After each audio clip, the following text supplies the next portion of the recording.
gimana ya? Alhamdulillah sehat. Oke, anak-anak hari ini kita bisa bertemu kembali, kita bisa bertemu kembali. Yang mana kemarin kita sudah mengalami libur ya, dan hari ini kita bisa masuk di pembelajaran pendidikan agama Islam di kelas 10. Yang mana kita sudah masuk di bab ketiga ya. Kita sudah masuk di bab ketiga. Yang mana di bab ketiga ini ada hal-hal yang menarik yang harus kita bahas. Ada beberapa hal yang harus kita ketahui, manfaat atau apapun yang menjadi sebuah ketentuan kita sebagai seorang muslim. Oke, selanjutnya kita absen dulu nih. Siapa yang nggak hadir hari ini ya? Ya, absen dulu. Oke, Nazmi hadir? Ya Pak. Oke, Kampani hadir? Pak. Oke, Sarwi hadir? Sanin? Oke, Bunga? Arumi? Aryan? Prabu? Cindy? Imam? Gak hadir ya? Gak hadir. Oke. Siapa lagi yang gak masuk? Repan gak masuk. Kenapa dia? Izin sakit. Oke, gak apa-apa. Tapi intinya kalian bisa hadir di sini. Ketika misalnya teman kalian tidak bisa hadir itu gak apa-apa. Mungkin dia sedang kurang sehat atau misalnya sedang ada acara keluarga yang sedikit tidak bisa mengikuti pelajaran kali ini. Oke, kita lanjut. Oke, sudah siap belajar hari ini? Ya. Yakin sudah siap? Oke, sebelum kita memulai pembelajaran, ya mari kita sama-sama berdoa agar Allah SWT memberikan pemahaman, memberikan kepada kita ilmu yang manfaat. Silakan, sebelum kita memulai, kita silakan masuk.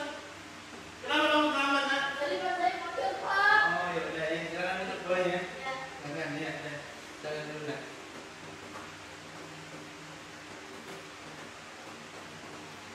Oke, untuk izin ya. Oke, sebelum kita mulai pembelajaran kita ulangi kembali. Baiknya kita berdoa terlebih dahulu. Yang insya Allah doa harus kalian memimpin karena kita semua sama-sama belajar. Silakan siapa yang mau memimpin? Oke, silakan Esri. Oke, baik. Sebelum pembelajaran dimulai pada hari ini, alangkah baiknya kita membaca Al-Fatihah terlebih dahulu.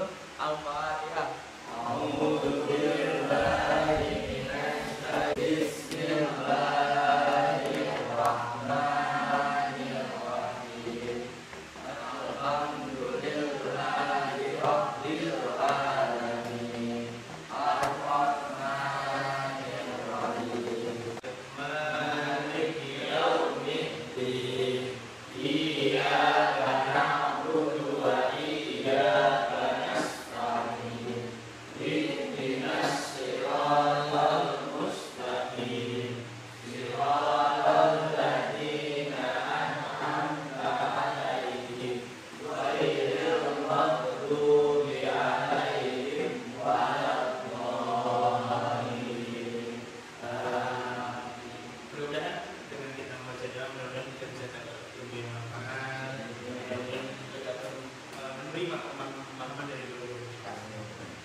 Masuk dalam pembelajaran hari ini atau materi pada hari ini, apakah masih ingat dengan pertemuan yang lalu? Saya Pak, 25.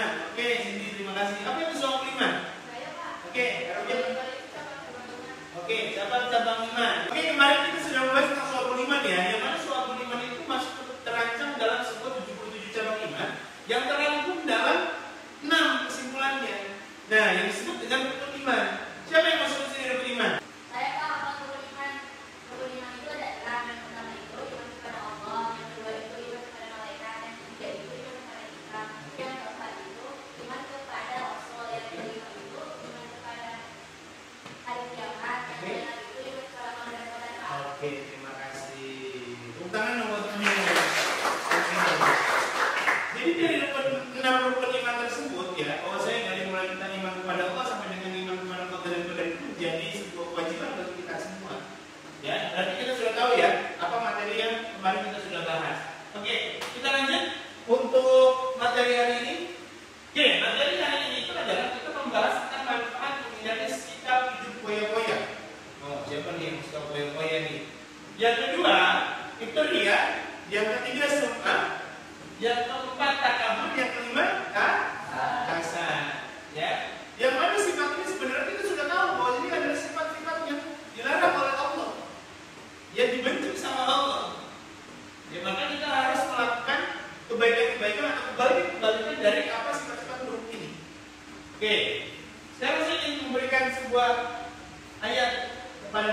semuanya. Ya, sebagai bentuk literasi dengan tadarus. Siapa yang membaca? Saya, Pak. Ya, silakan jadi. Oke. A'udzubillahiminasyaitonirrajim. Bismillahirrahmanirrahim. Innal mubassirina kanu ikhwana syayatin.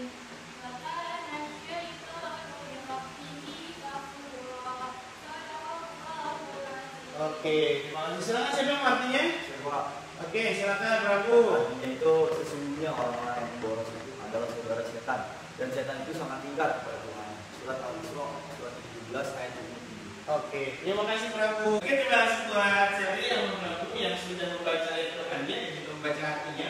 Bahwa saya kita jelas bahwa di sini dikatakan oleh Allah dalam surat Al-Isra, sesungguhnya orang-orang yang boros, ya, atau pemboros itu adalah saudara setan.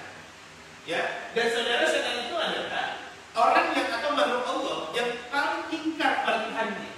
Nah, jangan sampai kita termasuk hambanya Allah yang ingkar pada Allah. Ya, kita harus masuk ke dalam orang yang rajin dalam menabung dan tidak boros tadi. Oke, lanjut. Oke, dalam tujuan pembelajaran hari ini, karena kita masuk dalam materi ini, yang pertama kita harus menganalisis pengertian dari contoh perilaku poya-poya, ria, suka, takabur, dan hasad. Yang kedua, menganalisis manfaat dan cara menghindari perilaku tersebut. Ya, meyakini bahwa Islam melarang perilaku tercela. Oke, silakan sekarang amati gambar tersebut ya. Ini ada dua orang yang kita lihat nanti di sini. Ya, silakan diamati dulu. Nanti amati gambar tersebut dan ungkapkan apa pendapat kamu tentang gambar tersebut. Sudah kita amati dari gambar tersebut dan kita harus mengungkapkan nih apa pendapat kalian tentang gambar tersebut. Silakan siapa yang mau berpendapat? Boleh deh Pak, saya Pak. Oke, Arya silakan. Nah, jadi kalau misalkan dari gambar itu, kita tuh harus menghindari Pak seperti ria dan sombong, dan kita tuh harus rendah hati orangnya. Tapi Pak, kalau misalkan yang saya lihat ini kok di gambar itu, kalau rendah hati itu pengemis, emang kalau misalkan pengemis itu orang yang rendah hati ya? Oke, Arya terima kasih atas pendapatnya. Ya, teman-teman pendapatnya juga terima kasih. Nah, tadi ada pertanyaan dari Arya. Pak, apakah seorang pengemis itu adalah lawan dan rendah hati? Ya, ini saya perlu revisi. Bahwasanya tidak semua orang yang menjadi pengemis itu adalah rendah hati atau tawadu.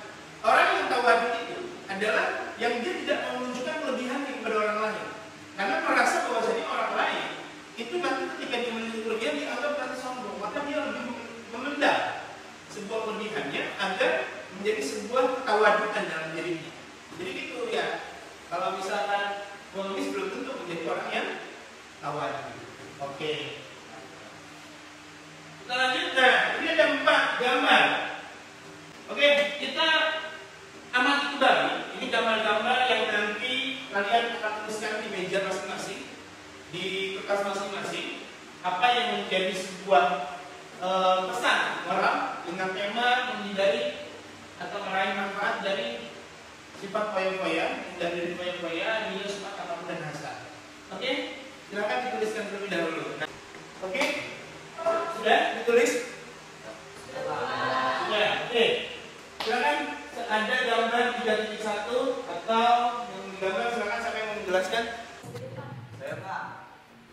Di sini saya melihat dari gambar itu termasuk poya-poya karena dia membeli barang yang diperlukan untuk kehidupan sehari-hari, dan dia itu masuk untuk memegang standar Pak. Oke, terima kasih Nanti. Silakan yang kedua. Oke, silakan Caca.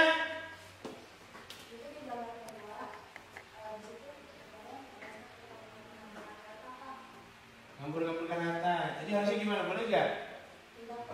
Oke. Lanjut ke gambar ketiga, siapa?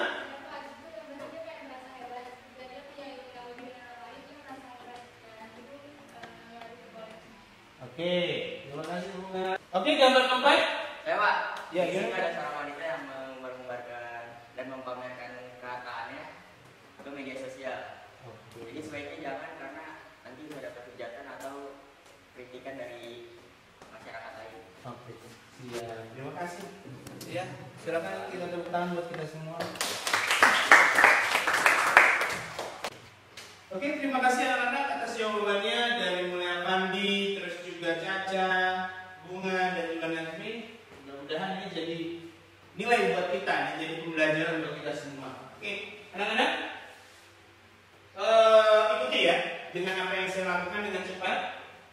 Oke, pertanyaan pertama itu adalah bagaimana cara menghindari sikap berfoya-foya? Dia suka tak kabur dan hasad.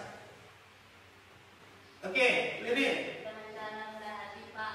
Selalu rendah hati. Kalau rendah hati terus kita juga bisa untuk berbaik kita menggunakan harta kita untuk hal-hal yang penting saja. Oke, untuk hal-hal yang penting saja. Ada lagi yang mau jawab? Ya Pak. Ya, Prabu gimana? Caranya kita harus memiliki sifat yang menghargai atas manusia gitu Pak. Jadi kita jadi sikap berfoya-foya, dia semua kabur dan hasad. Oke, bisa kita masuk pada saling lagi supaya tidak terjadi hal-hal demikian. Oke, selanjutnya. Saya, Pak. Ya, sini. Diusahakan sikap kita itu tidak boleh meninggi dari orang lain dan jangan sampai merendahkan orang lain. Oke, bagus sih. Jawabannya udah bagus semua ya. Luar biasa. Oke. Kita akan dibagi 5 kelompok. Masing-masing kelompok akan fokus pada tema masing-masing. Ya ini ya. Nanti saya akan bagi kelompok. Dan setiap kelompok itu nanti akan memberikan lembar kerja, lembar tugas apa yang bersifat analisis.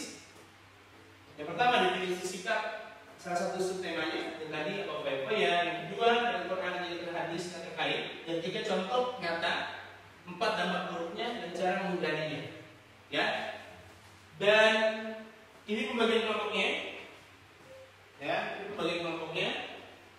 Silakan kalian sekarang menghadap kelompoknya masing-masing dan nanti kertas yang sudah saya sediakan untuk disiapkan untuk menjadi bahan diskusi dan nanti akan kalian paparkan ke depan. Oke? Oke, silakan.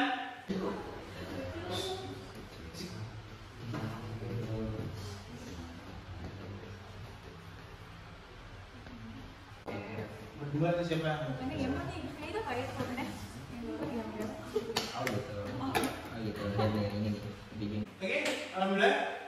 Tadi saya sudah mendapatkan hasil dari diskusi kalian, yang mana sudah saya masukin ke dalam sebuah PowerPoint ini. Nanti saya minta kalian bisa mempresentasikan dari hasil diskusi kalian. Silakan kepada kelompok 1 untuk maju ke depan.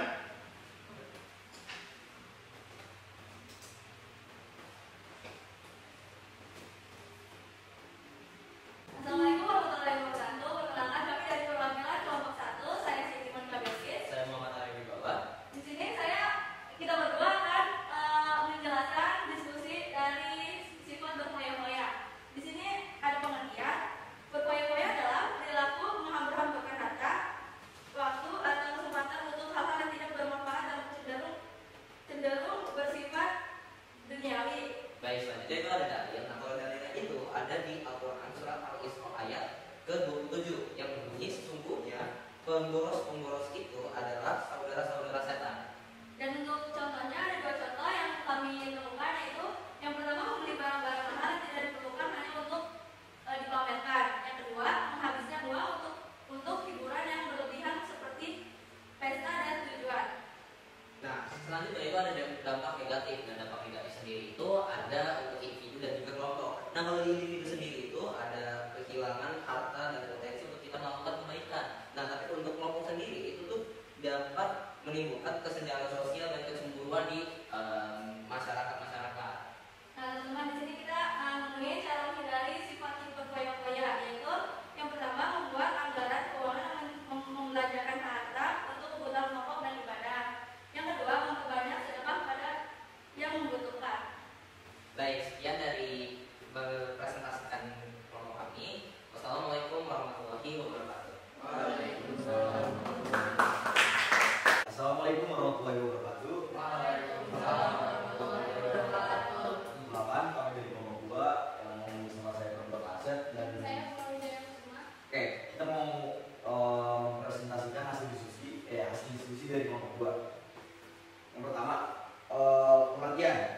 Jadi ada perilaku melakukan amal kebaikan dengan tujuan untuk dilihat atau dipuji oleh orang lain, bukan karena Allah. Jadi niatnya itu beda, bukan karena Allah. Yang kedua ada yaitu dari hadis Muhammad SAW. Sesungguhnya yang banyak melakukan atas kalian adalah syirik kecil, yaitu beribadah hari amal. Nah, oke, selanjutnya ada contoh. Contohnya itu adalah sholat dengan khusyuk hanya jika dilihat oleh orang yang melihat. Nah, yang kedua itu memberi sedekah dalam itu mendapatkan bagian. Dan yang keempat ada dampak negatifnya, itu terbagi menjadi 2. Yang pertama individu yaitu penjualan pahala karena yang tidak ikhlas, yaitu berbuat dari masyarakat, yaitu menimbulkan perilaku tidak baik dalam hubungan sosial. Oke, selanjutnya itu cara menghindarinya, yaitu selalu mengingat bahwa amal harus ikhlas karena Allah dan menjauhkan niat untuk pamer dalam ibadah atau kebaikan.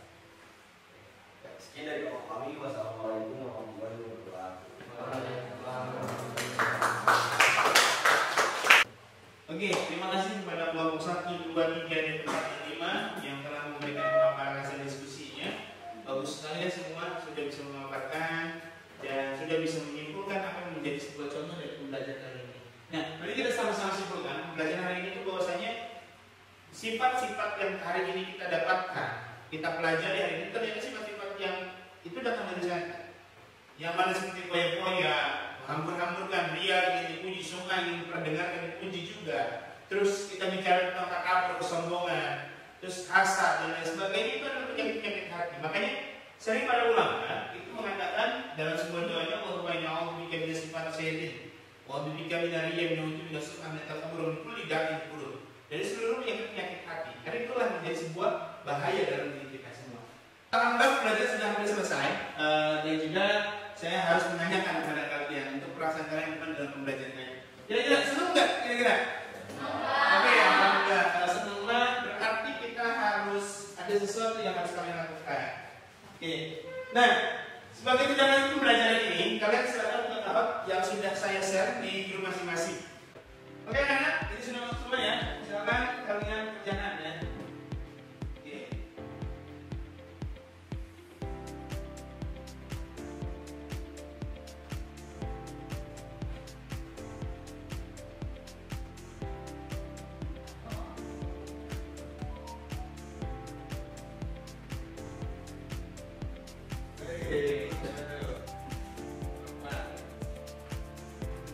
Ya, keliling ya, bagus. Kita lanjut.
Terakhir ya.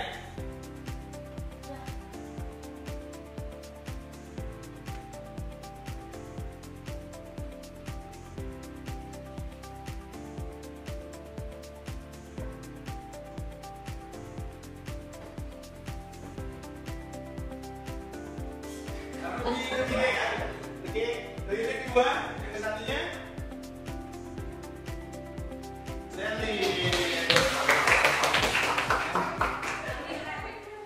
Oke anak-anak, terima kasih sudah mengisi dari games quiz tadi, dan itu menjadi pertanyaan pertama buat kalian, dan nanti minggu depan di pertemuan kita selanjutnya mudah-mudahan semua bisa mudah semua ya. Selamat buat Sandy, Dede dan Rumi yang bagus dalam mengerjakan cepat dan sebagainya, dan jangan kecewa buat yang lain ya, karena masih ada kesempatan selanjutnya. Oke, selanjutnya di materi selanjutnya kita akan bicara tentang fikih muamalah yang berisikan tentang bank, asuransi dan koperasi. Ya, kita memahami tentang fikih muamalah ini, di mana unsur ribanya dan lain sebagainya. Oke, sebelum mengakhiri pertemuan kali ini, mari sama-sama kita berdoa. Siapa yang memimpin? Untuk mengakhiri pertemuan pembelajaran pada hari ini, mari kita mengakhiri dengan berdoa. Berdoa dimulai. Bismillahirrahmanirrahim.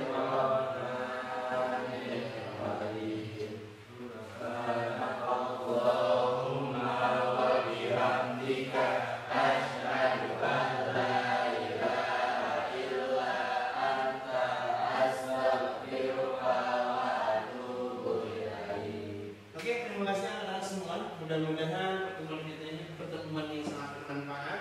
Dari saya kurang lebih mohon maaf. Mudah-mudahan kalian selalu sehat, selalu diberikan kemudahan oleh Allah Subhanahu wa taala. Assalamualaikum